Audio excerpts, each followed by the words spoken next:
Hey, what's up everybody? Tech Chucker here, and today we're going to do a review of the Marvel Legends Juggernaut Wave Phoenix. Now, this is definitely not my favorite figure at all. I'm just not super into this figure, but I needed to get it to finish my Juggernaut, and so now we're here doing a review. So let's crack this thing open and take a closer look. Alrighty, let's take a look at the articulation because there are some issues here that we've seen on pretty much all of the female figures, but her head comes on a ball peg with a hinge, and she can't look up at all because of the hair, which is pretty disappointing, and she's able to look all the way down to the point that it's awkward looking. She is able to look side to side for the most part till the hair gets in the way and it kind of causes her to look down just a hair. She does have good tilt within her neck head area, which is good. This hair you can see is pretty hard. It's hard to, get it to flex. Her shoulders are on a ball hinge, which allows her to get her arm all the way out. She does have full rotation of that shoulder. No bicep swivel except at the top of the elbow there's a peg. There is a single hinge in her wrist. There is a peg joint and a hinge joint, which work very, very well. No problems with either of those. In the torso, she has a ball peg, which doesn't allow for any ab crunch, but she's able to kind of arch her back a little bit. She is able to swivel at that joint as well, decent. And then there's just a little bit of side crunch as well, which works pretty good. I wish there was a waist swivel, but that's okay. T-jointed hip joints don't allow for much range of motion there, and for a female, that's pretty disappointing. She's able to kick her legs up just about all the way, which is extraordinarily disappointing, and pretty much nothing backwards, which is terrible. Hasbro's got to do something about that. There is an upper thigh cut, which, is okay. She's got double jointed knees, which work really, really well. There's no issues with that.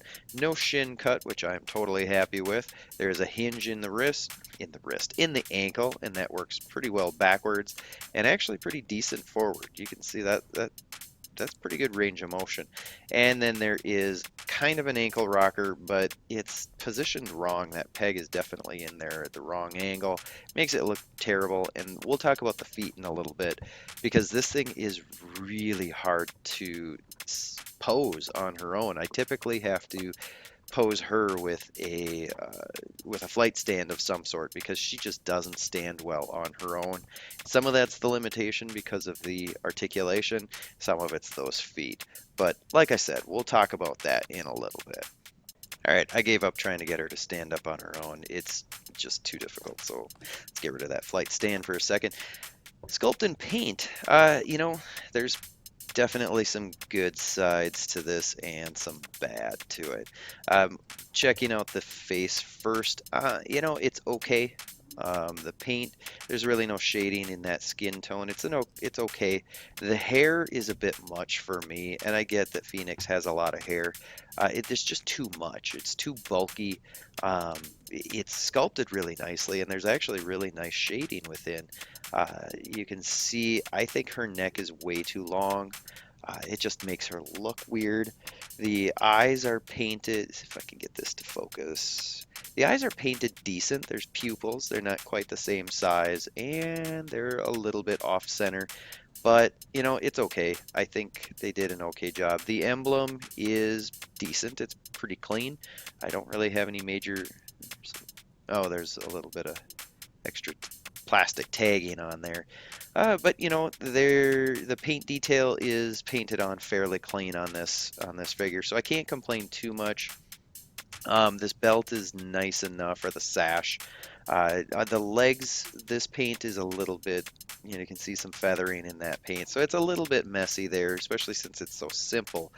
But the feet, we've seen these. I think the Scarlet Witch on the All-Father wave had these feet. These are terrible feet. They need to throw the molds away for these feet.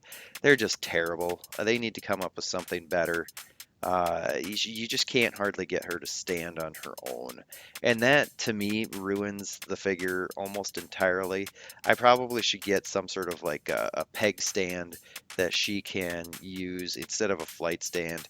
unless I'm actually going to put her up in the air. I haven't decided how I'm going to display her quite yet, but you can see she's really difficult to stand up. And then with that hair, she's really, really top heavy as well. So, overall, we've seen this sculpt a million times. There's nothing unique on it. I don't know. It's just definitely not my favorite whatsoever. Phoenix comes with 0 accessories, which Hasbro really needs to stop doing that, especially when it comes to these female characters. They really need to start giving her something, some sort of a. You can see she fell down again. Anyway, I was going to say they needed to give her some sort of a flame effect, similar to this, which I got with one of my ultimate goblin baths or whatever. Something that she could hold in the air like a flame, or wings. I've seen flaming wings before that other people have added on. I think Dewdog of Dewdog Reviews has done something similar to that. But she comes with nothing, no alternate head or anything. Actually, she should probably come with a flight stand. That would have been nice considering they gave us such terrible feet. So, but I digress. This figure, should you buy her or not? I'm going to say no. This is a definite pass for me. Granted, I bought her already. I got her for about 10 bucks. So I needed the Build-A-Figure piece to finish my Juggernaut. That's the only reason that she's in my collection. So, it's up to you. If she's a must-have for you, go ahead, go for it. Hopefully this gives you a little bit of insight as to just how satisfied you're going to be with the figure. Alrighty folks, I hope you liked this video. If you did, go ahead and hit that like button. If you haven't already done so, click the subscribe button. Check out some of my other videos. You can see them right up here and down here. Also, check out the featured video that I've got here. Every single video I'm going to feature someone else's video. Somebody who has a channel, either it's an up-and-comer like myself or somebody who's an old pro. Whatever it is, it's going to be awesome. So make sure you go check it out, like their content, subscribe to their channel, and until next time, I'll see you later. Tech Checkers Brain Blast.